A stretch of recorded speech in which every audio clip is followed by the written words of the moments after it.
Hey everybody. Sorry we started a little bit late. We just had a little bit of a delay. I'm going to go ahead and bring in Meredith in, so bear with us while we bring her in and we'll go ahead and get started.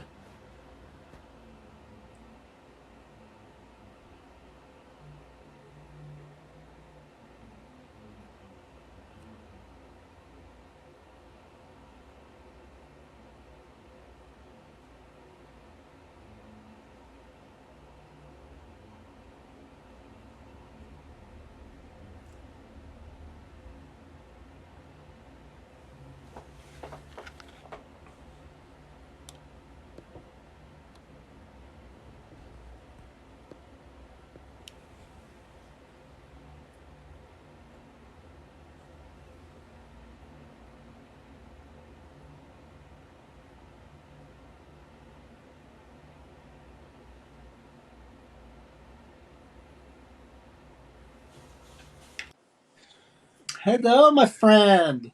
What's up? How you doing?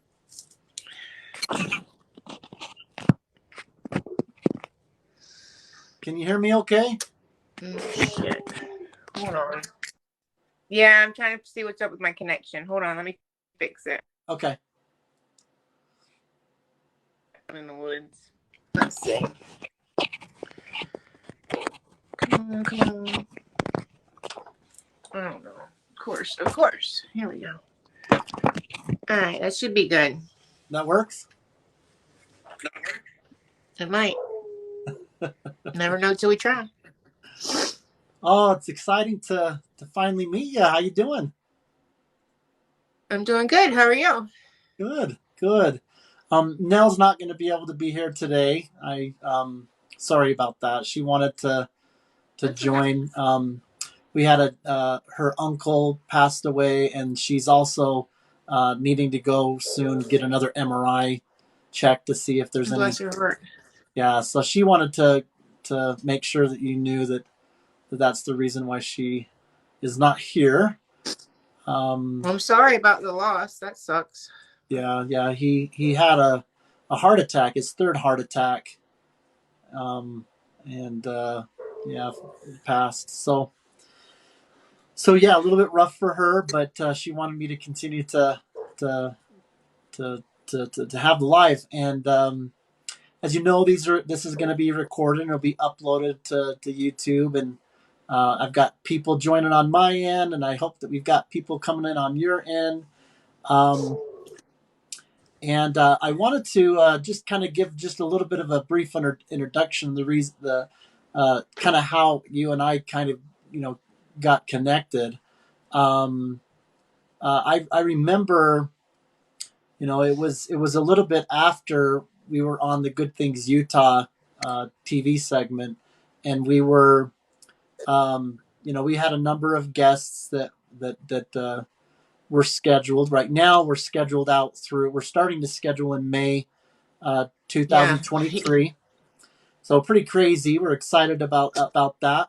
But you had moved from Facebook to TikTok, and you had already I did. been on Instagram, and so you were kind of fairly new. But it was just like just a very high energy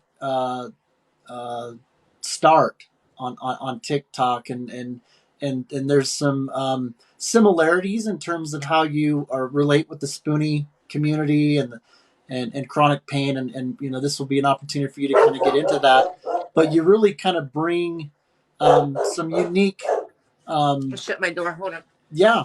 Keep her hush. I apologize. No worries. um, you bring a lot of unique diversity to it that caught my eye. Things that I started learning about that I didn't know about. Whether that's yoga. A lot of people don't know how yoga can help them.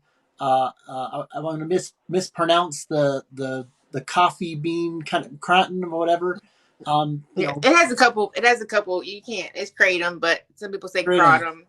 Okay. Yeah. So anyway, I don't want to like steal your thunder in terms of some of these things. I know that you had a failed spinal infusion. You're dealing with that. But it really, uh, uh, had an impression on me, and so I reached out and I wanted to have you included, and you were gracious enough to say yes. And so that's a little bit of kind of an introduction of how you and I kind of connected. But like I said, a lot of people that are going to be watching the video out on YouTube, especially as the following grows, they may know nothing about you, right? And so hopefully this is just Right. kind of an opportunity beyond what maybe you've shared with people on all those platforms, and even in those platforms, or even when you go live.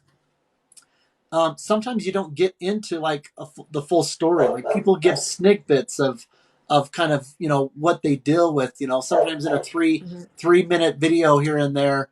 It is. But this will be around at least an hour ish, and I really it provides an opportunity for you to get into whatever detail you want to in terms of how this all relates with you. So with that, take us back. I mean, how far back does it kind of go to where you started, having, chronic pain? Did it start with the need to have spinal infusion, or? No, no. And before we go on, I think my neighbor's pulling out and my dogs will shut up after that. I live out in the woods and Oh, it's okay. just, I have a bunch of dogs and my Wi-Fi sucks and I have all kinds of issues Oh, just that's beyond my okay. health issues. So, no, my chronic pain started in middle school. I was in a boating accident. Mm-hmm. So I was in a boat and I went over a wave and I came down and I hit my tailbone and I was immediately in severe pain. My mom was a nurse, so she, took me to the appropriate people, and I had spondylolisthesis. I was probably born with it, but it was compacted by the impact, and my spine slipped, and it pinched. So that was my first experience. I was young, like I said, I was fifth grade. So I wasn't Wow. even middle school, really. I was fifth grade, Yeah. going into sixth grade. They didn't want to do surgery, so I wore a full body brace for 6 months in South Florida in freaking middle school with with kids. It was from my armpit to my hip. It was full plastic. It was molded around me. It strapped. I mean, Oh, wow. and so it did fuse my spine back together naturally. And I was told never to do anything, never to have any impact, never to carry over 10 pounds. Yeah. Just unrealistic things to tell a 12-year-old. Yeah, you can't be active anymore, right? Yeah. So anyway, that kind of went on. I had to, I didn't really have many back problems after that. I was pretty careful. I didn't have many back problems, but I got pregnant with, I started having back problems mid-20s, just normal, like working a lot, waitressing. My back would hurt me more than probably regular people, but nothing major. And I got pregnant with my twins and I gained 50 pounds. So that whole 10-pound lifting thing was out and I was carrying 50 pounds. And so after that, it was just a spiral of horrible pain and picking up toddlers. So I went to the doctor and I was diagnosed with severe, scoliosis at that time. And so idiopathic scoliosis, which anybody who's dealt with chronic pain, that's just stupidest name of anything. Like, let's find another name for what it is besides idiopathic. I get what it means. I get that it means there's no root cause, but like you have somebody there that's desperate and in pain and you're going to be like, oh, you have this idiopathic. It's just a shitty name. I kept going to doctors who would tell me scoliosis wasn't supposed to hurt. And it was kind of a dead end. And that's when I started going to like pain management, taking medicine there. Yeah. And finally I found a doctor who would operate on me. I probably should have stopped looking, to be honest. I should have probably, my story would have ended up. Because it wouldn't have made different. It worse, right? A lot of times. Right. It wouldn't have made it worse. Well, and that's what they said. So when I went to a medical college of Georgia, highly respected in Augusta, 6 hours from my home, he said, I can't give you any guarantee that it will help. And I was 24 years old. I had 2 toddler 3-year-olds. And all I could think of was, if I don't do it, I know I'm going to be in pain. Yeah. I mean, I knew that if I don't do it, I'm in pain. I have a 50% chance it'll work, but I never took into account that it could leave me in worse pain. It never entered my mind. And your brain doesn't know any worse pain than what you felt anyway. Yeah. So I rolled the dice on it. I got a full spinal fusion. At the same time, I had a costoplasty, which was fully cosmetic. I had the middle part of 5 of my ribs cut out and left broken to remove a hump in my back from the scoliosis. So that was cosmetic. They were like, well, when we're going in there, we can take that hump out. And I was like, okay. Yeah, well, I'd appreciate it, because it's, it messed with my self-confidence. Yeah. But so they went in. I was fused from T4 to L2 with 13 inches of titanium on either side. Wow. It was 8-hour surgery. My muscles and my muscles were set on the table to the side. Nothing's ever like reconnected. I've never gotten that. It feels like even now, 15 years post-op, it still feels like just dead meat stapled to my back. I can feel pressure and not touch. So none of those nerve endings or anything ever got back grew right and healed and things. Yeah. So I was sent home. I didn't know how far I was going to be cut. I didn't know how far I was cut until I got back home 10 days after surgery. And I was cut from the top of my neck to the crack of my ass. And I was sent home. I was 6 hours away from the hospital. I was never referred out to anybody. I was never given physical therapy. I was never told to do yoga. I was never recommended to do yoga, physical therapy, exercise. I was basically told we did what we could. And on top of that, it's not practical for us to prescribe you any more pain medicine across the state. So we're going to cut you off of that too. So, it was a dark place. It was a really, really dark place. I knew I had fucked up. Yeah, really. I made the wrong decision. I wasn't sure what to do. This was 15 years ago. It was a lot easier to get pain medicine then. I found a doctor who was in my insurance. She was listed as pain management, but she wasn't a regular pain management doctor. She was just some country doctor that was writing large amounts of pain medicine. Yeah. So I got in with her, and I got in really well with her because I was one of probably her fewer legit patients, to be honest. And I was prescribed insane amount of narcotics. Yeah. I was on 100 milligram morphine twice a day, 6 hydrocodone, 3 Xanax bars, 5 Soma. This was all in a day I was prescribed, and there was no way I could take it.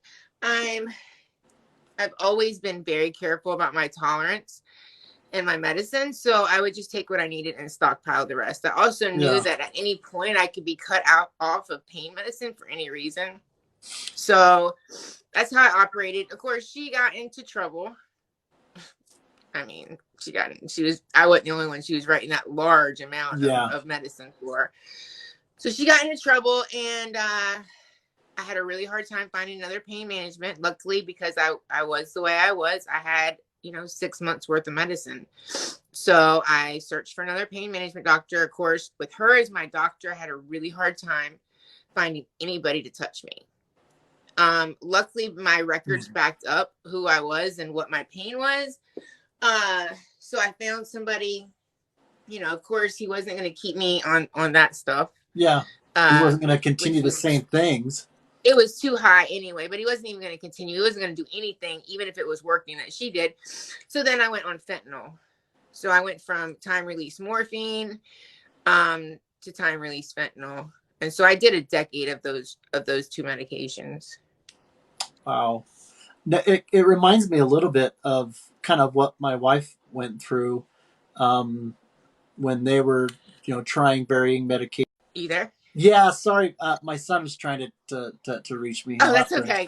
But yeah, my wife kind of went through something similar where basically she ended up getting on some things that made things worse, long story short. And she was being really careful to, not have it turn into, a situation where you have, people that are stigmatized because they are, intentionally abusing it and things. She even actually checked herself into a rehab facility where there were a lot of people that were alcoholics and that were people that were trying to, recover, just because she wanted to kind of have a clean slate of it. And Mhm. fortunately, she did that because it allowed for us to get on some safer things. And right Well, now, what happens? There's a couple of things that happen in this cycle. One thing happens is they get you on such a high level of pain medicine that if you have an emergency surgery or anything else happens, there's nothing else available for you. I'm on fentanyl walking in there, time release. Like there's only a couple medicines above that, and you're not going to just get them dispensed. Second of all, if your tolerance is just going to jack up so high that you're never going to be able to keep up with your thing. There's a fine line between addiction and it dependence, depends. and Yeah, I was very careful of it.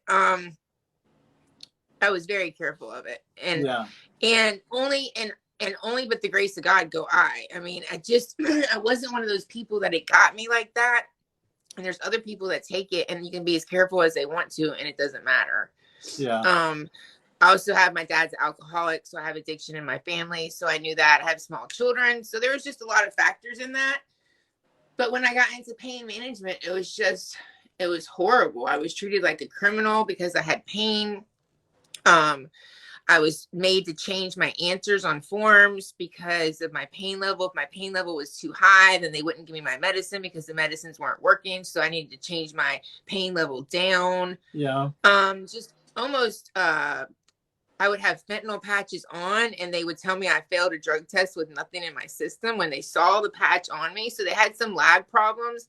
Luckily, I was always a model patient, so I always was in the best standing. But I know for a fact that they had to dismiss other people yeah, that didn't have good standings because of lab fuck ups. And the whole thing just, I was just in the darkest place. yeah. I was in the darkest place. I didn't see, it just seemed like that was going to be the cycle forever, you Oh, know? I'm sorry. Um, That breaks my heart. I hate that. Well, and it's sad because a lot of my kids' childhood went through that. Luckily they're I have twins. They're very compassionate boys. But there was a lot that I just, I was in a dark place, and Yeah.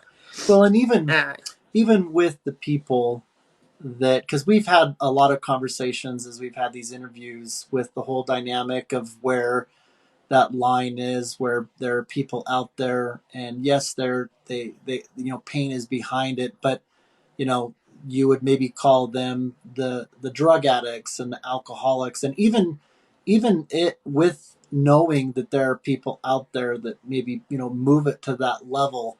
I still have tremendous amount of compassion for them, because it's not like you can just oversimplify it and say, okay, well, those are the people that are just messing things up, and we're justified to stigmatize because they're making wrong choices, and then all these other people are trying to do it right. Because if you don't include them in the conversation, if you don't include them in the message of compassion and the interest of what they're going through, you never get to the root of some of the pain that they're going through for them to maybe do some things different, and well, if you look at it from the standard that addiction is a disease, either you you have that or you don't. So who knows who's going to be triggered who originally had pain, and the us chronic pain patients did not make this opiate epidemic. They yeah, didn't, and it's been proven that we are not the root of it. People can blame us all they want, but we're not the root of it. yeah, The people, very rarely do people, and if so, then it can be traced back to the pressure that's been put on doctors and big pharma has done to cut opioid prescriptions. That's what's caused addicts, yeah, not and the and overprescribing. I Not the overprescribing. if you guys aren't already following End Pain Stigma, she Right. is um uh she's a TikToker. She's a head of a nonprofit organization that we are actually going to be interviewing, hopefully maybe next week. Um, uh, hopefully you and her and others are going to be joining us next Thursday on the 30th through a Zoom Right. call. We're going to be turning TikTok purple, and we're going to have a lot of past and future guests. But End Pain Stigma talks about and even raises funding to protect physicians that are Right. trying to, because their assets can be at Oh, risk. it's horrible. Yeah, We yeah. we could we could spend this whole conversation talking about how On crooked that, it yeah. is. It really is sickening. But that leads me to why I got away from pain management.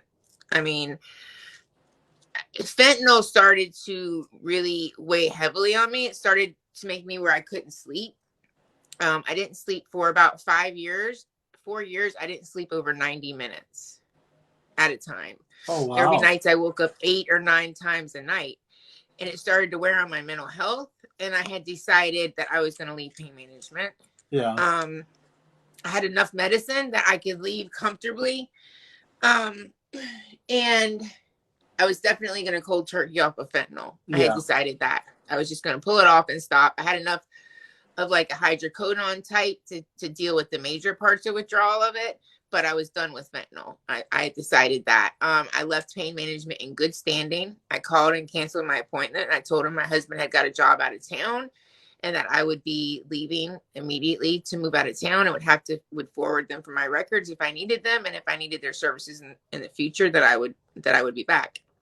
And a couple of days later, a girlfriend told me about Kratom, and she said, I'll mail you some. And I said, what the hell? Sure. And it was life changing.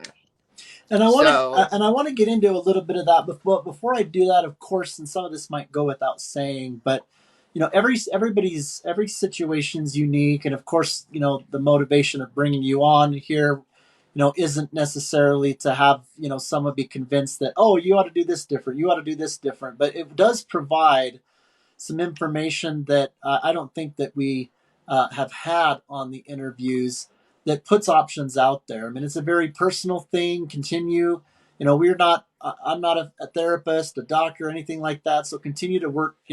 As far as if people are looking of what to do and what not to do, work closely with your professionals so that you can determine your own thing. The things that we're doing with Nell versus what we've done in the past, still very different than what your path was, but it's what is necessary for her. I mean, if we could go down a path where she doesn't have to, do all the things that she's doing, well, I then think people you need to know, understand that my pain is very different than a yeah, lot of people it's that you deal with. A lot of people you deal with have diseases and disorders and illnesses. I don't have that. I yeah. have hardware. Yeah, I mean, yeah, I have a hardware exactly, and issue. that's kind of what I'm getting at, is that there's so many different situations, you know, uh, it's human nature to kind of have a tendency to kind of generalize and categorize people, anyway, and we just need to be careful of that, because I think it is a healthy thing to put options out there so that people can think about them. If they're not aware of them, they can talk to their doctor about it, things like that, and hopefully ultimately, by the grace of God, they can all kind of find what it is that's going to be the healthiest, for them. And I'm happy. I think Nell is in a much better place, even though she's got her hardships, than she was years ago. um, with my own health issues, I'm in a better place than where I was years ago, and it looks like you are as well. So with that, as we talk about kind of where you're at and these things that are working for you, that I think may ring true for people, and increase interest for them to maybe even look into it. Right. Crampton, In my own Cranton, little, in my, go ahead. sorry, go ahead. Cranton, that what one of the things that we right off the bat are going to be facing are potential misconceptions. So, for example, as soon as I saw, you put the spoon out there and things like that, before I had learned anything, I didn't know whether this was, kind of the equivalent of something that you would put in, brownies, like with, pottery or this, Right. whatever. And then I started learning that it was associated with the coffee. being fam, so Right. I was completely ignorant, and you might have people are like, Right. oh, what is that, what isn't Right. that? Yeah, and so Well, I'm an advocate, so I would like to say a couple things first. of One, if course you need to check the legality of your state. There are 6 states in the United States that have banned kratom. That is not a safety issue. That is strictly a big pharma money issue. But because nobody has ever died of just kratom. mm, Any deaths related to kratom, if you look at in the toxicology, they're going to have other things in their system like steroids or meth or other underlying health issues. It's impossible to overdose on kratom because you will just puke. It is the same family as the coffee plant. It is grown in Southeast Asia. It is a leaf that is ground into a powder. It has been used for centuries over there with no problems. Only when we bring it to the United States there's is the there red issues flags. Yeah, yeah, because we mess up everything. Anything we touch, we mess up. That's why. yeah. You know what I mean? We're extra. We can't just do it. You know what I mean? We have Find to. It does bind to some of the same receptors in the brain that opiates bind to, and that's where the pain relieving qualities come from. Oh, so even though it's kind of that coffee kind of plant related, it's still helping in ways that like pain medication would help, in terms of it's actually helping with pain, Oh, right? it gives me just as good, if not better, pain relief than fentanyl or morphine did. And it sounds like more safely and more healthily for you. It is safe. It is natural. You want to make sure you're getting your kratom from a reputable vendor that is lab testing their products. It comes from out of the country, so it can have added chemicals or metals or E. coli or salmonella. So you want to make sure your vendor is lab testing. And it's just like anything, it can be abused. It can. Yeah. And people will get on here and tell you that there's no withdrawal from kratom, and that is a lie for some people. There is a withdrawal, just like there is for opiates for Or people. like coffee. If you think about it, I it's mean, getting the same receptors. Yeah, or even just with Yeah. coffee. I mean, coffee doesn't have Right. anything Oh, to yes, do. I would. Yeah. Yeah, I can't. Coffee right here. I'm not quitting my coffee. Yeah. But it would Sugar probably be more severe. Like, you would feel like shit having no coffee, but it could be more severe with kratom, and absolutely could be. So you want to be mindful. You want to be responsible and respectful. I have been using it since 2017. I use it daily, and I do not have withdrawals. Not anything on a serious note. Not anything that would disrupt my life. But, I do have some, maybe a stomach issue here or whatnot. I also do some things, though. I haven't increased my dose. I rotate strains. These are things you learn about when you get into a kratom community and you have somebody help you with it, because that's the only way you can learn about it. There's no doctor telling you about it. Rotating your strains. Less is more. It's not like a lot of people... Okay, so when you're in pain management, a couple things happen. One, you're used to taking something and getting relief. It is a psychological thing. And two, you don't even know what your real pain level is anymore. You really don't. Once you're taking opiates, narcotics, you don't know your baseline of pain anymore, because you get relief and then you hurt worse when the relief is gone. So you no longer know where your base level is. As kind of the side effect to it that can. Yes. So once you get, and some people, kratom is also used to get off of heavier drugs. So this is also a community that is closely related in the recovery community, because it can be used for people who have addiction to opiates to change over. So whether that be heroin or, narcotics, it can take away the withdrawals. And then my advice would be, if they're not taking it for pain, to taper off the kratom, not to use the kratom forever, just to use it to get off the withdrawals. Yeah. So it's tied in with that. It also can help. It does come kind of like cannabis, that it comes in strains and different colors. And without getting any more into it, anybody can message me at any time, and I will happily, jump on the phone and talk to them about it. I mean, it's like there are states making progress where people are able to get medical marijuana. I understand that it's different, and I don't know. It sounds like it's also where some states, have different views on it or whatever. and I know that it's, I know I'm not really comparing it to medical marijuana in that it's completely different, but the point that I'm making is that if there are people that are of sound mind and morals in states that have made progress with medical marijuana, where that in the past had maybe just been viewed as just a druggy drug that just, people get, Well, and there are people I getting ventured in, relief, then there's some plausibility in terms of some things that could happen as what you're talking about progresses with states, possibly. I mean, well, there is an American Kratom Association. We work very closely with them. Each state has their own Kratom Association. My state, the state of Georgia, which believe it or not, doesn't even have a viable medical cannabis program, has a Kratom Protection Act passed in my state. So, and I venture to tell you that there's 5 to 15 million Kratom users in the United States. wow. 5 to 15 million. When I started in 2017, there was 3 to 5 million Kratom users. So it's tripled. Yeah. And anyway, it And was, there's a lot of factors in this. One, that the information is getting out there. Two, is that the obscene amount of people that are losing their pain medications that are no yeah. longer able to get prescribed. So somebody asked, how does it taste? It tastes like dirt. It tastes like you're eating straight dirt. It is not the taste that is so bad. It is the consistency that is so bad. It is like a baby powder.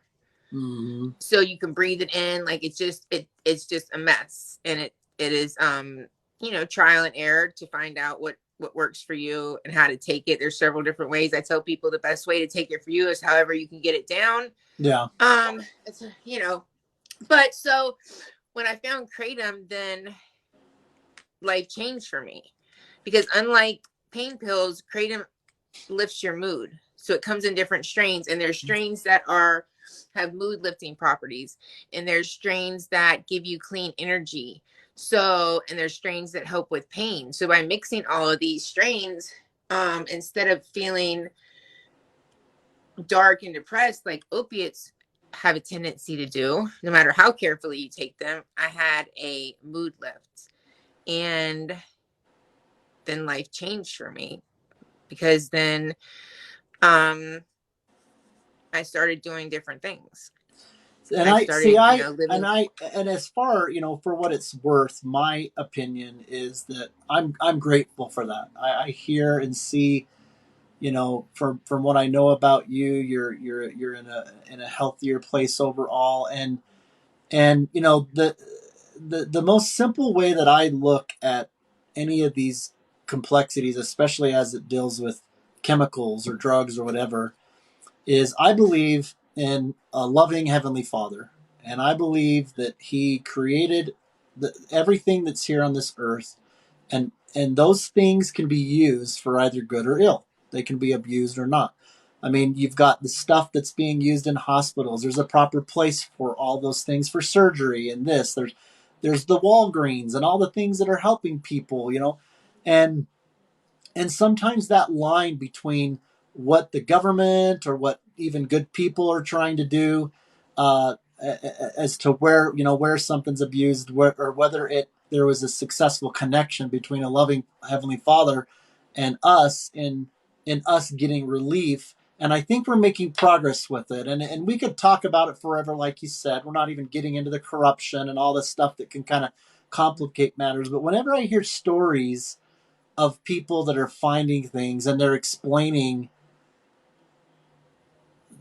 from their heart why they've taken that path, and they're finding relief.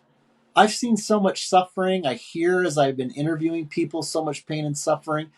When I hear whatever options that person has been able to move into, I see a story of grace that oftentimes isn't viewed that way. And I think it's sad that there can't be more of that. I mean, your story is an inspiration. It is a story of someone who has courage to, talk about things and help lead and pioneer things that aren't being talked about because people are maybe too afraid of what people are going to think of them or whatever. And I see, at least between you and I see through that. And I just want to thank you for, because there's a lot of other people that will see through it as well. And whether or not they pursue what you're going to pursue, and we're going to get into some of these other things that you're going to be talking about, you're still an ally in that cause of Yeah. connecting people with that relief. And I commend you for that. I think it's amazing. So, Well, I think that that's what you said. It's about options. Like, I didn't know mm-hmm. any option besides pain management. Nobody had told me option yoga. Nobody had told me the option. Nobody damn sure told me there was a natural option to pain medicine Yeah. that might be worth exploring. And I'll be honest with you, if somebody had told me 10 years ago that kratom would work as well as my pain as fentanyl or morphine does, I probably would have laughed in their face. Yeah. I probably would have rolled my eyes and told them that they have no idea how bad my pain is or the extent of the hardware I have in my back, and that nothing natural, none of their it works or sub MLMs or whatever they're trying to sell me, because that's what I would have thought is going to work. I would have thought that, just nothing natural. So I do believe that with kratom to work, you have to be open and at that point that you're looking for that alternative. Yeah. And I've seen it. I've given it to people who weren't ready, and it didn't help them. And I contribute that as much to Sorry. Yeah. Sorry, I was messing with my AirPods. And that's a true principle, and not just like you said. I think that's the takeaway. Is let's not get hung up on whether it's kratom or this. I have OCD. I have obsessive compulsive disorder, and I've had it, and it's been pretty serious through the past, and it kind of a perfectionistic nature. And I've tried different medications, and one of them kind of caused me and my nervous system to just jolt, like over react with electrical impulses, and I almost died. And the medication that I'm on right now balances it healthily, and it was a different option. So the point is that I'm taking something, I'm taking it responsibly. I'm a successful, functioning, member of society. Sometimes people might not even know. In fact, even the OCD helps my job, right? I help people get onboarded with their software. And I'm grateful for it. It helps to balance the serotonin in my brain, and other chemicals that were SSRIs didn't. And so if I didn't have the courage, I suppose, to explore another option, I wouldn't have ever found what I feel that Heavenly Father has blessed me with, because for whatever reason, my brain isn't balancing that completely on its own. And for a long time, I was ashamed of that. And I wouldn't share it, and I wouldn't talk about it. I didn't want anybody to know that about me. And it's a little bit different now. I mean, I think that, hopefully for people that the opinions matter, that if it's anything, it's something that hopefully that they think more positively, if anything, right? But it took a while to get there. Well, I believe that our testimony comes from our struggle. You know what I mean? Mm-hmm. So the more you learn and the more you share with people, I tell people it's all about making a toolbox for what works for you. And yeah, there you go. It may put different things in that toolbox. And there's a lot of stuff out there. And just because it isn't recommended by a doctor doesn't mean that it's not a viable option. And that's what we're seeing now. We've seen that, back, 20 years ago, you probably couldn't get a doctor to go on record saying that medical marijuana was beneficial, and now you will get doctors to say that. Just like medicinal mushrooms, that's going to be the next one. We had progress with DMT, ketamine. There's all different types of drugs that were looked at as just illegal that have benefits. And even procedures. There are some procedures that are options, and some of them work for people and some of them don't. My wife have had some procedures, and Botox has been something that has helped her, but then she had nerve ablation surgery in the back of her neck, and they went and burned her nerves, and that made things worse. So yeah. You got to find what works for you, and we both, I know, are sending the message of hoping that the things that we could share at least shares that principle of continue to work with good people. If you're having a bad experience with someone, get someone else to talk to. There's enough good professionals that are get out connected. there. Get connected. Listen, I'll tell you what really changed my life, and this is no lie: the internet. the internet changed my life, because before the internet, even when my kids were little, even when I had my surgery done, there was no internet. There was no way for me to check information unless I went to a library. There was no way for me to connect to other people. And then as I got deeper and darker in my depression in my house, there was no way to connect to other people. It felt very lonely and isolated. I Isolated. had two small children. I have a husband of 21 years who is amazing, who is absolutely amazing, but even he didn't understand. Yeah. And when I found, and what I first found was, but you don't look sick, in the Spoonie community. And that's back when it was a forum. Yeah. A forum. There was no, like, you had to go to, like a chat wall and Yeah. comment. And that's how we connected with each other. And it was life-changing. Yeah. It was life-changing. Like, all of a sudden I just didn't feel so alone. And then you can start talking to people and other ideas, and what, you use Kratom, or what, I love it. The TENS unit works for you, or I have this thing right here, game changer. This neck decompressor, it is a pillow. It has a air blood pressure cup, and you jack it up and it lifts your spine off of your spinal cord. $20 on Amazon. Game changer. Yeah. I love how you talk about the connection, because I'm just seeing story of that, and I went through it myself, like you said, years and years. Not just the internet, but like even TikTok. We've started really kind of connecting. 6 months ago, even just 6 months ago, before we started really getting into doing interviews, and I was connecting with people. I hadn't met another caretaker. Like Right. I've been able to meet a husband of someone that goes through. I really didn't have conversations with people that could relate with my wife and I and our family and what we go through. I didn't know what Spoonie was. I didn't Right. know that there was an American Chronic Pain Association, and now we're in the process of collaborating with them. I mean, there's a lot of progress that has been happening that I can completely relate with, and good for us to in that we're having conversations like this that other people are going to be listening to, instead of as much suicides. How many? I mean, not that Right. that's not going to happen, but like that's your story that you talked about. How many times do we hear where they've been in that space of isolation, and they start getting their beliefs, and that they really believe I'm just Or they I'm have a shitty partner. I mean, I'm lucky, yeah, you're lucky, we have good yeah, partners. There's yeah, people that are in chronic pain, and people that tell them that they are worthless, they're yeah. useless, or they don't. There's You're all faking kinds of it. You're situations. lazy. Mm-hmm. You don't even know what somebody's going through at home, and I get told, like, that's my whole goal, is just not to make people feel so alone, just to hold space for them. That's why, so what happened after Kratom was I found exercise. So I realized that while I had been in this deep depression and not doing anything, that I had just made it worse. That I had built scar tissue. I had, the more stiff I was, the more less I moved.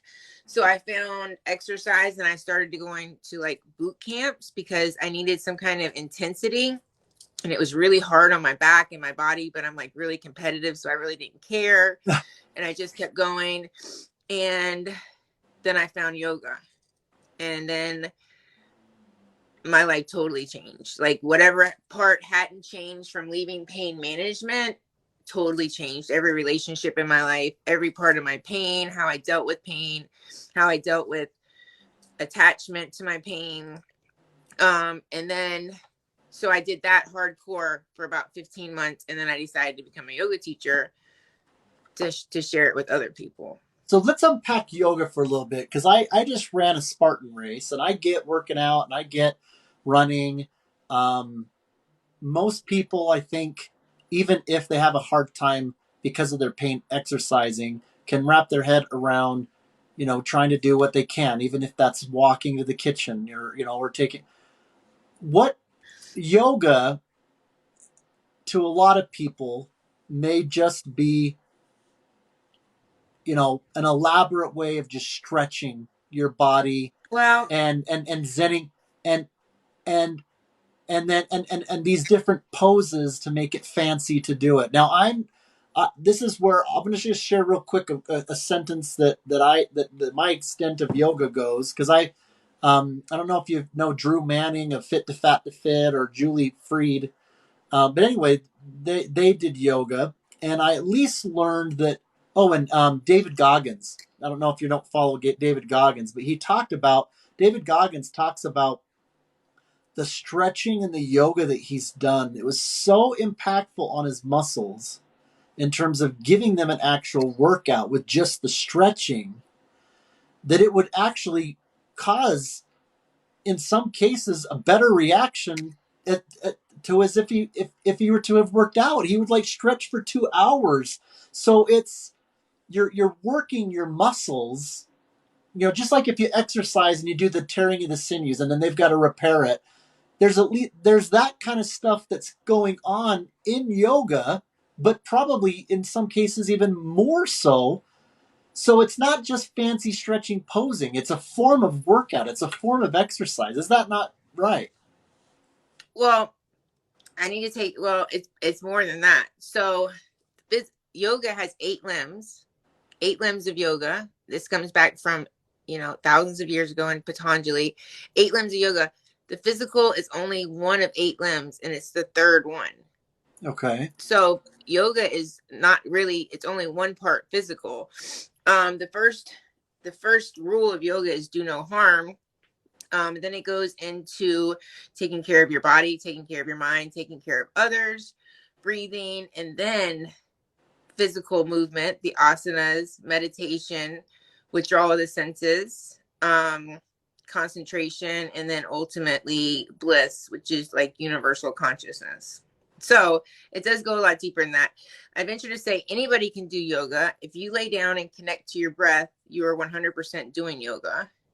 That's all that is required. Now, when you get into the asanas and the physical movement, absolutely, it is a lot deeper. It is a mind-body connection. And you are working with the fascia in a lot of cases. So there's different types of yoga. There's vinyasa, which is breath to movement, one breath, one movement, keep moving. That's the one you see.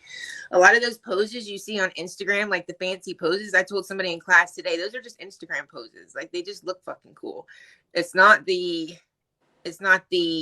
the benefits are. The benefits are the ones that look less cool, It can still be an art form. I mean, it doesn't hurt anything, the fact that there's an art component to it, but no. And I do some, and I dropped several in my class today, that are very cool, arm balances, and they're very, because they have a benefit to themselves. It's very empowering to be able to do a headstand, a handstand, to be able to do side crow, to be able to balance on one arm. There's something that's very empowering about that itself, a confidence level, those kind of things. But your true benefits are coming from some of the more basic standard poses. But so what it is, it's no impact. It's exercise without impact. There you go. That's a better wrapped up way of saying what I was trying to say. And would you not agree? I've seen people lose 100 pounds doing yoga. So it's a cardio. And that couldn't happen if your body's muscles wasn't having that tearing happening where they need to get, where it basically needs to, basically moves you into ketosis, right? Because I'm on keto, and so your body's not going to lose fat unless it's in ketosis. So in other words, yoga can also help your body get into ketosis where you can burn fat and lose, because you're losing weight if you're. Well, and there's all different styles of yoga that you do. So I do hot yoga at 90 degrees, 75 minutes at 90 degrees, you can burn 500-600 calories, I mean, that's an intense workout. And that's where, like I said, I like that boot camp tense and workout. When I found hot yoga, that's what satisfied that itch, because I can literally feel like I'm going to die, but survive. And that's empowering. Do you feel like a lot of people that you come in contact with, or even just those that you don't come in contact with, underestimate it? Do you think that there's even kind of I don't know if stigma is the right word, but just kind of like a discrediting, kind of like, oh, yoga? Oh, yes. Well, and I think 50 Cent said it better. You go check out, he once did an interview and he's like, yeah, I seen these women. They were in there doing those poses. I was like, I could do that. And I walked in there and he's like, you can't do that. You can't do that. Like, you just can't walk in there and do it. It's very, especially a vinyasa pace. I tell people when they get there, like, you're going to feel lost. You're going to feel silly. It's going to be okay. We give them alternative poses that they can take that are kind of like home base, safe poses. Nobody will ask them any questions, just to gather them thoughts. It can get extremely intense, but there's also, it can be what you need it. You know, you pick a class you don't want intense, and you pick a yin class and you go and you hold the poses for 2 to 3 minutes, and then you switch poses. So it's not flowing from one shape to another. You're just making a shape, getting up, making another shape, holding it, getting into that fascia. My dog, I want to shoot him. He just has barked the whole time. That's okay. So it is beneficial. And then, so my pain in my body loved it immediately. So that's why I went back. I almost had to take a Xanax to get to yoga because my mind was so all over the place and I was so high strung. And I certainly wasn't like connecting to it mentally. I was just returning because my pain responded to it. And I went once a week to a free women's class at a church, and I just craved it. You know, it got to where I craved it. And somewhere about 9 months of just once a week, my mind connected, and it was magic, because nowhere can I go and not think about anybody else but myself for an hour.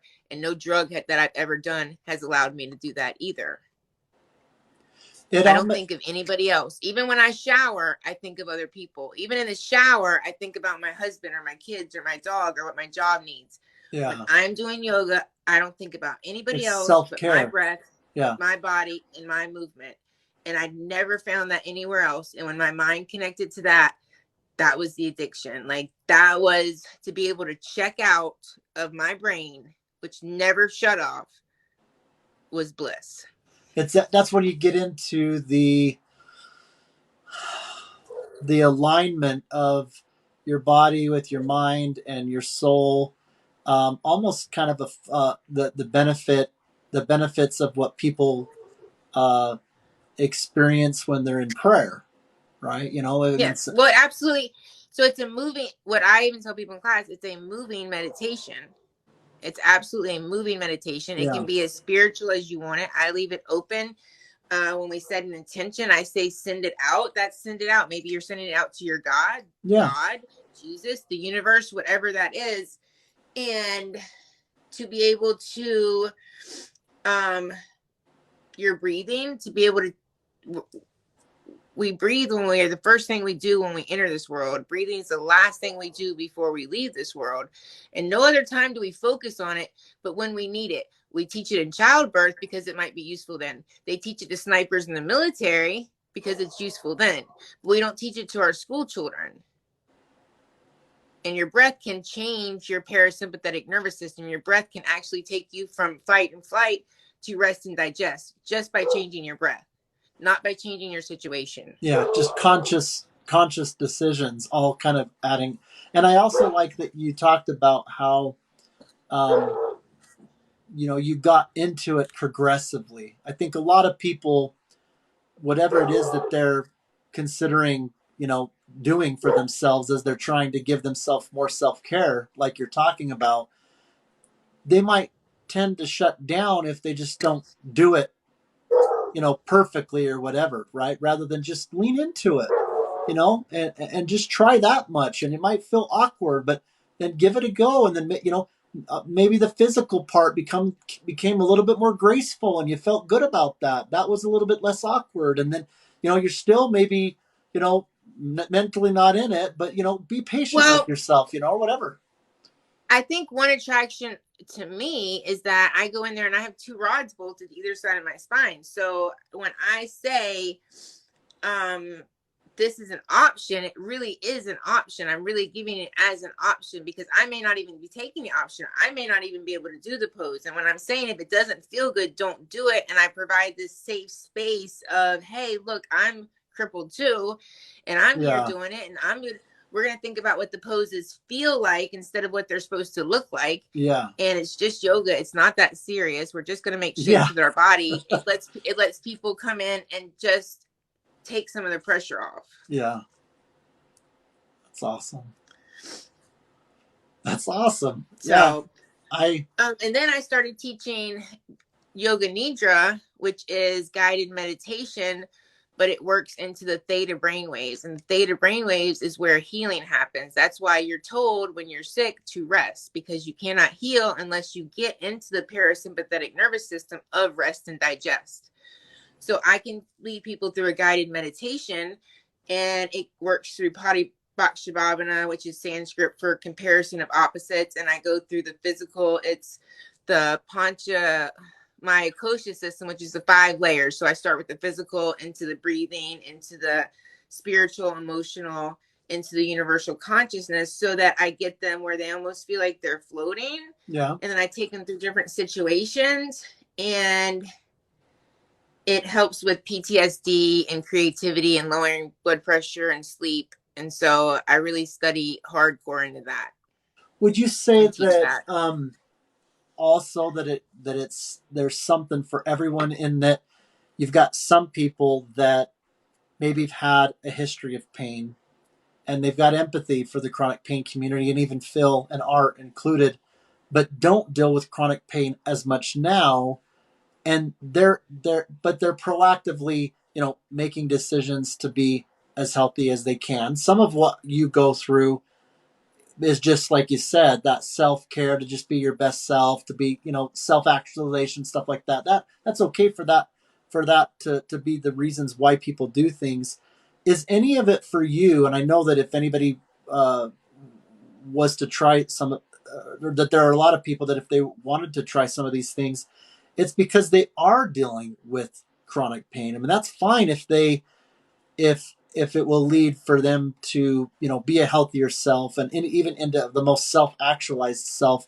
But sometimes people just need an immediate relief. Do you deal with like Absolutely. day-to-day chronic pain as well, or are you Listen, past some that?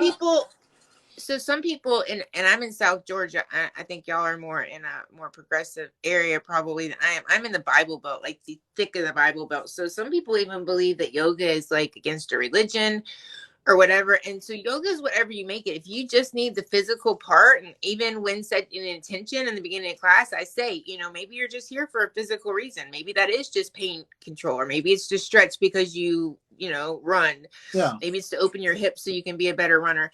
That's fine. I think that anybody who I think some people could just use it for chronic pain. I kind of feel like anybody who is in a dark place in chronic pain and enters into any good yoga class is going to get more out of it. Yeah. Yeah. I just really think that they will.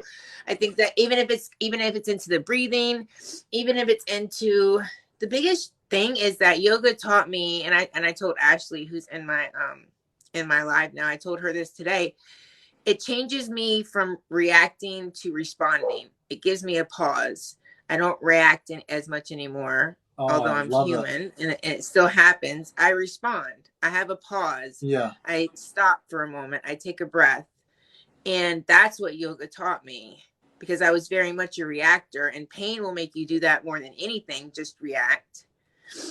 Yeah, the more that you have, the more you have in that toolbox, like you're talking about, the more empowered you feel in in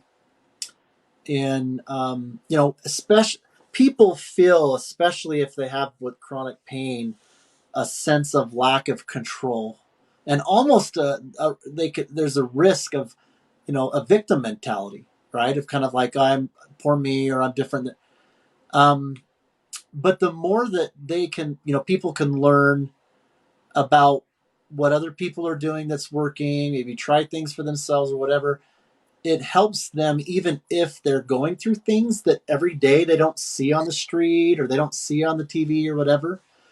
They know other people are going through it behind the cameras, less behind the cameras now that people are talking about it more, but they just feel more empowered. And that's what I'm also kind of hearing from you with your circumstances, that you're just a far more empowered person than you used to be.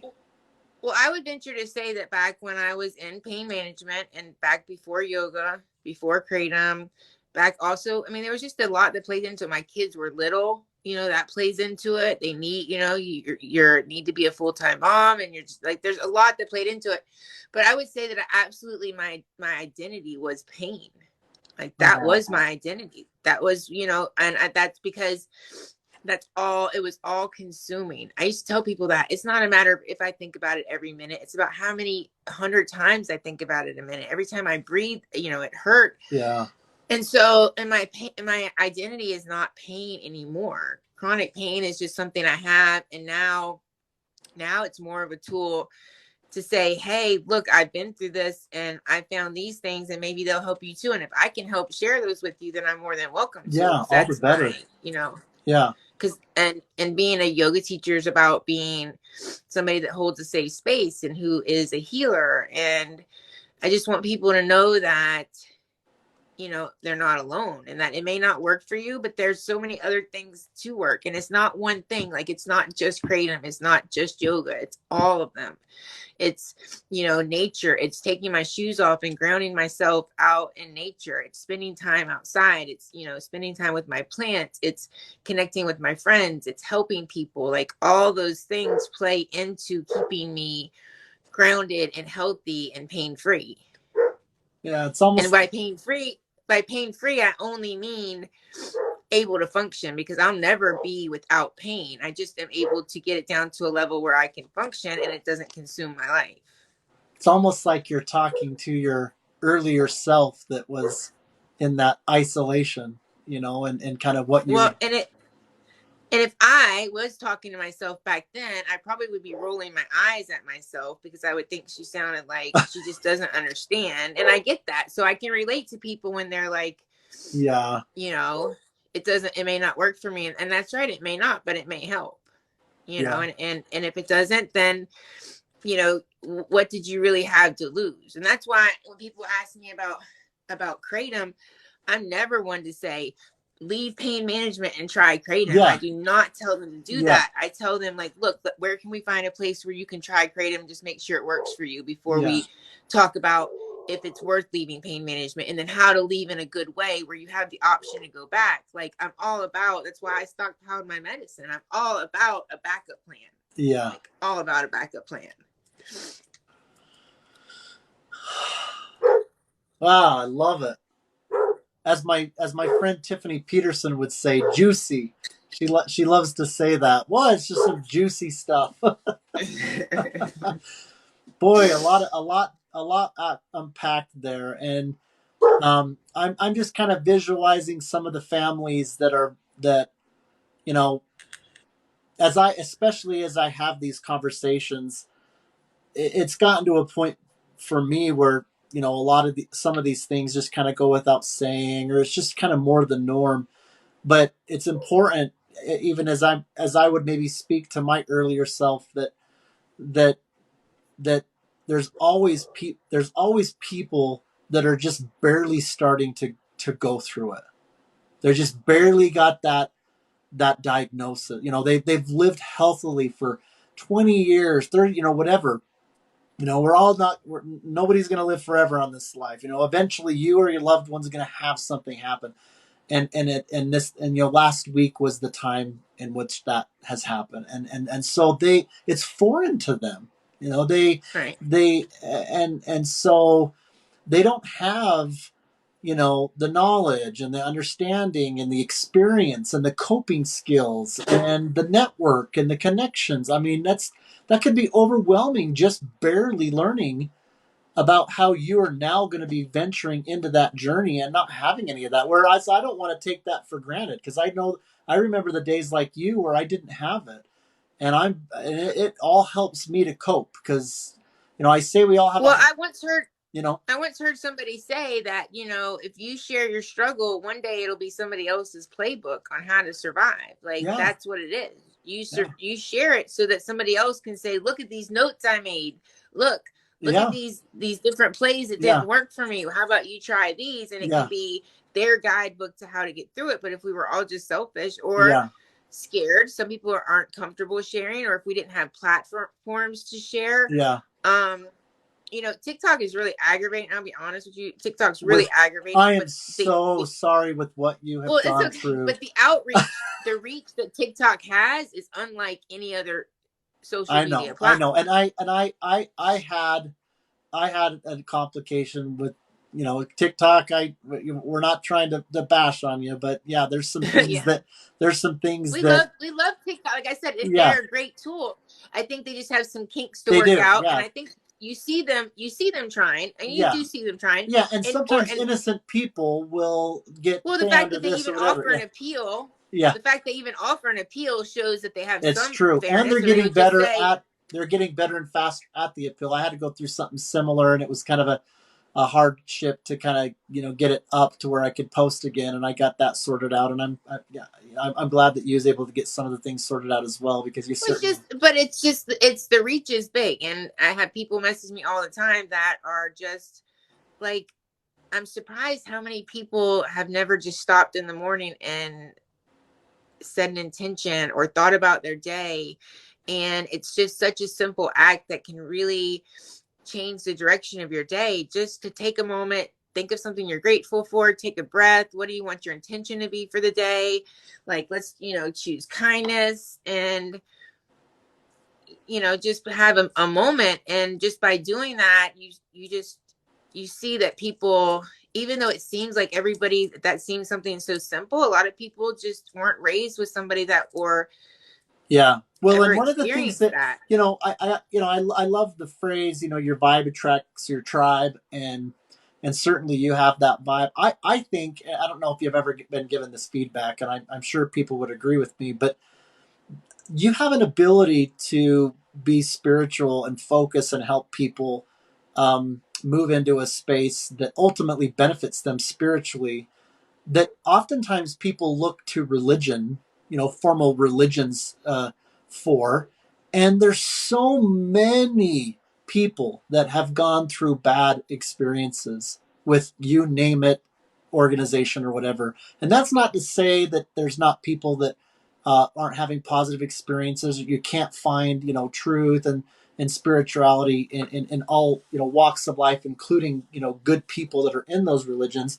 But there's empathy with, there are people that maybe have if you're a person that's been traumatized because of X, Y, or Z religion, and maybe some people were living it in a way that was kind of, off. And so now you've got this bad taste in your mouth with that. So that if anybody starts talking to you, even if they're sincere, and they're saying, well, why don't you just pray? Or why don't you just do this? Or why don't you do that? Well, that might not ring true with them as much as maybe if they are like, you know what? I'm not talking about any of that. I just want to be in a moment where let's talk about what it means by setting an intention. Let's talk about what it means by being grounded and this centered with, whether it's meditation, because sometimes that phrasing can be triggering for people. And so you just have a way that I think draws people, because I know that that's part of the pain, is that people are staying Well, clear.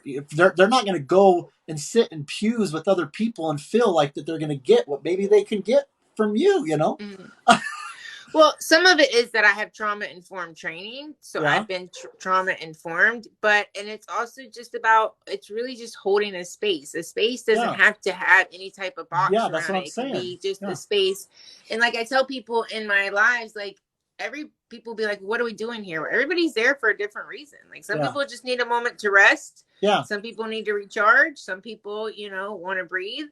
And it's whatever you want it to be, yeah, and that's why I yeah. lost my cool this morning, because somebody said it was something bad, and it's not, I know. and I know better than to react. That's why they come in. They're trolls. They want me to Yeah, react. there are people. um Yeah, they people have a right to be wrong, and there's a lot and it's of my them. space. I control that space. I can block them. That's my little space Yeah, on TikTok. yeah, I don't have to react. But yeah, well, I appreciate you saying that, because I do try oh yeah, really hard. And like I said, I come from a very religious, yeah, area, where I've brought all these things in, and treaded lightly, but have been successful in in doing them, and offering more. So that's nice. I'm yeah. glad you And see that. Thank and you. I think it's a big.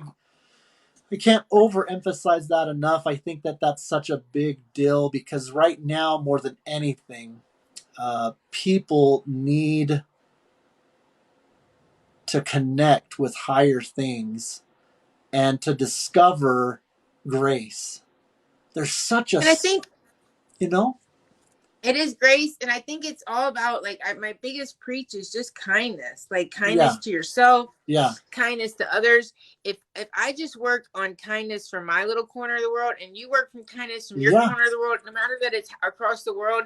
And Ashley, who's in here, I know she's a yeah, kind person, and she's working in kindness. Like that's where big changes happen, you know. And I may not be able to instrument a big change, but I can do a big change in somebody's life just by showing them that. yeah. And you don't need to be a formal bishop or preacher or prophet or this or whatever. You can just be yourself. All of us have gifts and potential of bringing good in the world, whether it's, pain related, whether it's just humanity related. And you just, anyway, I just can't say enough Well, that, I even got ordained to marry somebody because they were like, will you marry me? Because they didn't want a religious service, but they did want somebody. I am Christian. I mean, I'll say that to anybody. yeah, That's what I am. yeah, But so am I. I'm also like consider myself kind of poly-religious. I can go into any synagogue or mosque or anywhere and take what I want and leave the rest. And somebody the other day said, well, that's very convenient of you. Well, I mean, you can say what you want about it. Yeah.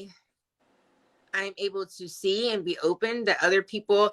I kind of feel like, and this is definitely not the lie for this, but I kind of feel like there's one God, and I believe in him, and that all these other ones are just to get us all to the same place. And everybody needed a different person to be able to relate to, and that none of them are wrong.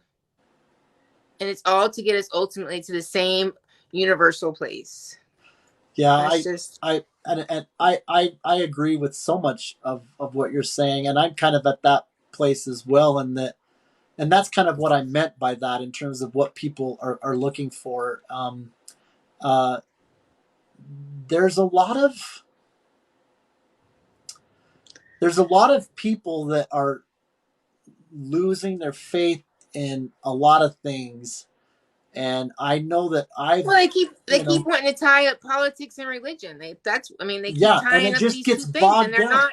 Hmm. Yeah, People are listen. Nobody's made more atheists than Christians.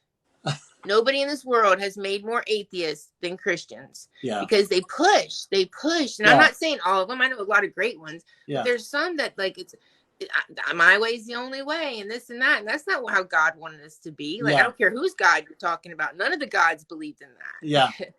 that. And one of the reasons why I wanted to talk about that to at least this degree is, yes, one of the reasons when Nell was creating Spoonful of Sugar, um, she specifically wanted for it to be chronic pain and suffering, and so it's not just always, just like with yoga, doesn't always have this physical benefit. There are other dimensions of it.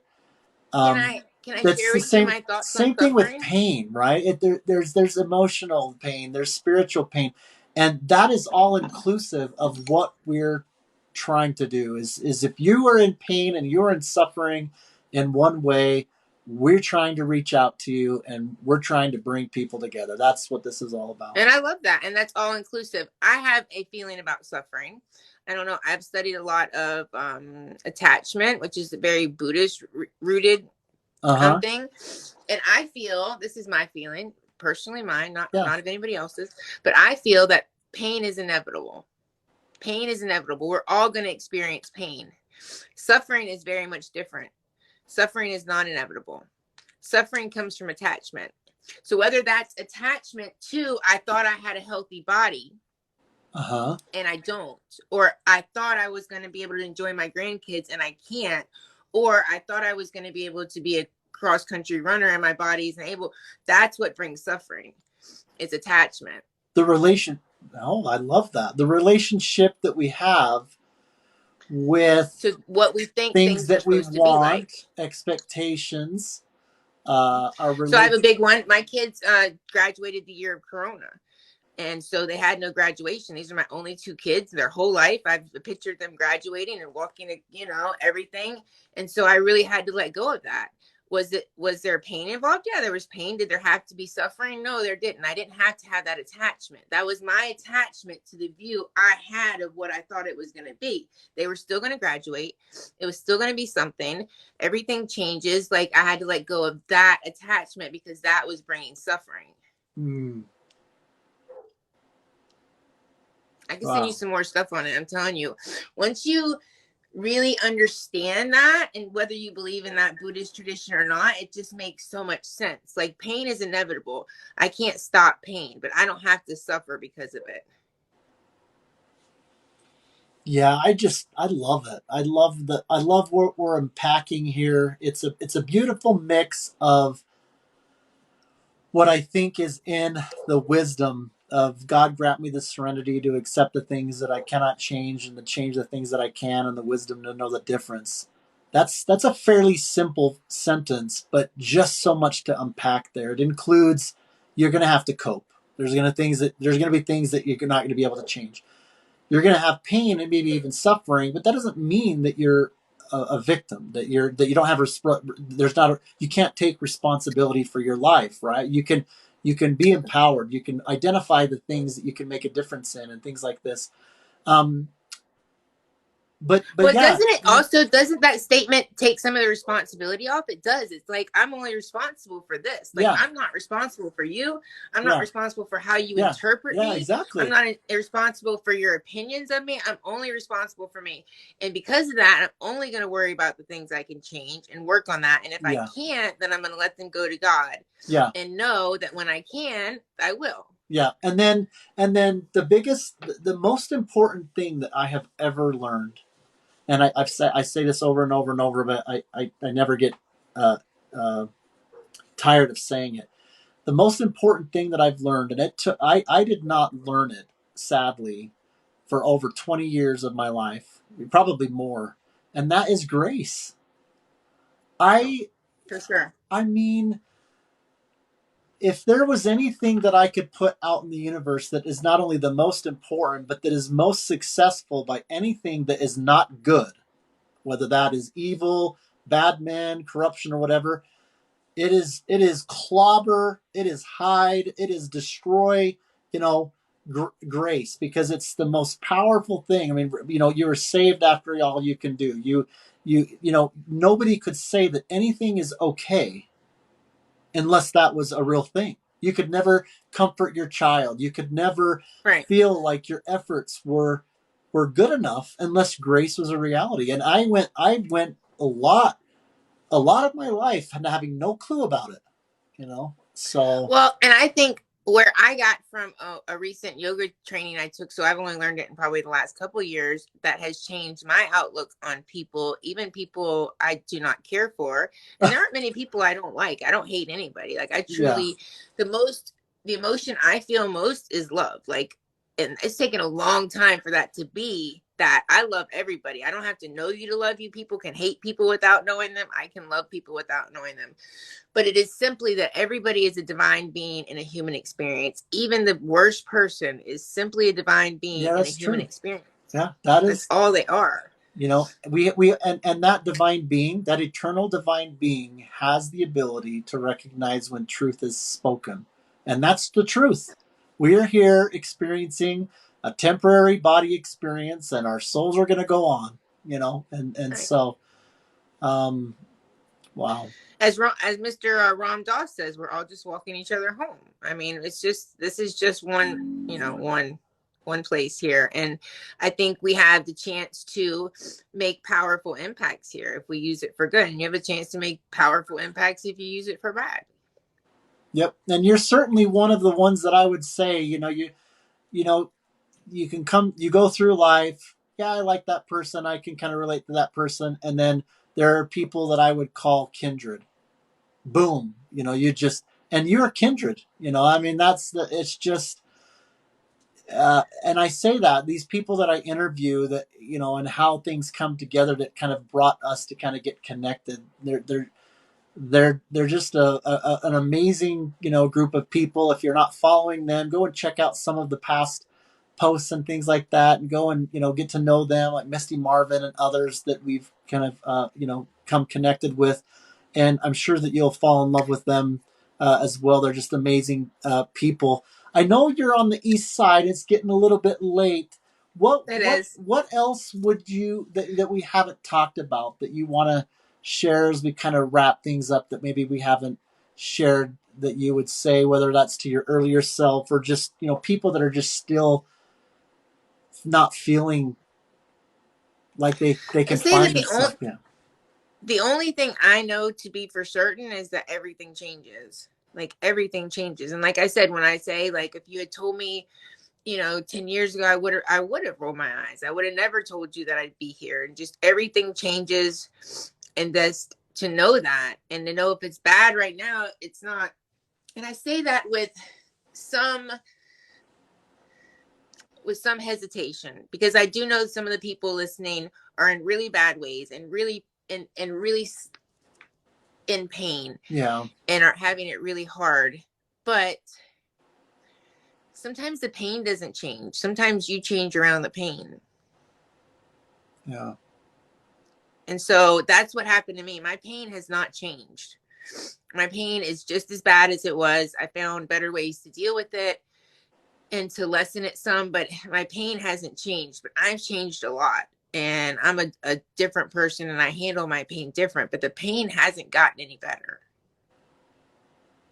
And sometimes And that's sometimes it won't. sometimes Sometimes being it won't. kinder to yourself. You're It is, and it's knowing that because certain parts of your life are over, maybe that other parts you haven't found yet. hmm. And that just because one thing that you are used to doing in one capacity has come to an end doesn't mean that there won't be other ways that you will find fulfilling. But we can't find that just sitting in that dark place. Yeah. Wow. What? And so sometimes you have to reach out. And one of my yoga teachers said last night, she said something about, in a class, she said something about, like, you can't give your light to anybody, but you can go sit next to somebody whose light is dim and share your light with them. Yeah. Yeah. Reach And I out. was like, Yeah. You're not you can alone. check on people, and Mm-hmm. you can be kind. And when people, message me and they're in a hard way, and, and they don't think that, I would answer them or give my time to them, I will just reach out, and even if you just need somebody to listen and tell you that they understand, just do it. If that person doesn't respond, then reach out to me. Yeah. Well, I'm so glad that you're on that side of the nation. We need more people like you. I tell you, I'm very grateful that we've got people all throughout the world. We've got some interviewing that's even going to be happening in Europe. We've got someone from Ireland and Norway. Sweet. Yeah, so it's starting to kind Yeah, of all my people in here, if you aren't following their account, Spoonful of sugar. Sugar X Rex Nell. no Yeah, yeah. Rex Rex. Nell. Oh, I see it. The Yeah. R. I knew your name was Rex, but then I was like, X Nell. X Nell. Yes. Anyway, I don't have to be able to say it for you to click on it and go follow them. Well, thank Right you. there, they do a lot and share a lot about chronic pain. And I venture to say that even if you're just watching this because you like me and you're not in chronic pain, that somebody that It is. And does. if you Yeah. don't, then I can't help but believe the universe has you in here because somebody very soon will be, maybe. Yeah, and we'd So love to, reach out. We, are, like I said, we're booking out in May of 2023 now, and so that's, I know that that's kind of far out, but we'd still love to, look at having you guys, if it that's, goes by quick. I think it was May when we connected, and you were like, "Do you want to come on in March?" And if yeah, you don't have 1,000 followers, or in September, and I was like, yeah, "Yeah, whatever, sure." It was yeah, so far away, and then yeah, it goes by quick. So yep. And then next Thursday, we have that TikTok purple. Whether you do a post of something in purple or whether you just pop in to say hi on that Zoom call, we'd now, love is to that have you. going to be? I know we'll be on Zoom. I'm gonna It's the same time, right? I have It's time to all run home yeah. after this So one. it's all gonna be Um, on. it's We're all. gonna be on Zoom. Are you gonna have it like this on your TikTok so So my TikTok people can? I'm gonna be live with just myself, and everybody else will be joining the Zoom and on a big TV. And my digital camera is recording us and the TV. So it's not going to be a dual live necessarily, but they, anybody that wants to see what's happening before it can get uploaded to YouTube, is Okay, going to cool. be on our TikTok. That's how that would work. But yeah, there should be a lot of people. So a lot of past and future guests are planning on doing that. And give our love to your husband. I know you talked a little bit about you and your twins. So how old are they now? I'm 19. Yeah, 19. we're empty nesters too. Yeah. Parenting adult children is a whole new ball Way game. different. My youngest is 19. Way. My oldest is, I think, 24, 3 now. So. Yeah, it's a whole, and especially when they're at that weird age where they're not really independent, but they're adults. That's but true. You still pay a lot of their bills, but you can't really tell them what to do as much. Yep. Yeah, it's really bumpy. It's Yeah. really bumpy around here. Yeah, we're kind of a little bit there as well. We got some great kids. My wife's done a great job. She's been able to stay at home for most part. I got good kids, but they still That's true. Hormonal Any teenage boys. That's right. We even got our little granddaughter now that we watch sometimes. Oh, nice. Yeah. I'm excited. Somebody once told me that you love your kids, but you're in love with your grandkids, and I thought that was the best way it was ever described. I was like, all right, that makes sense. Oh yeah, you got to go check a post of her recently. She's just a little angel. Her name is Indy. And I love that. I love that. My hippie self loves that name. Well, Meredith, I appreciate it. Absolutely. Thanks for coming on. Thanks for everything that you're doing in the world, and we'll stay in touch. Okay. I hope to see you next week. Love you, friend. Okay. We'll see ya. Love ya. Bye.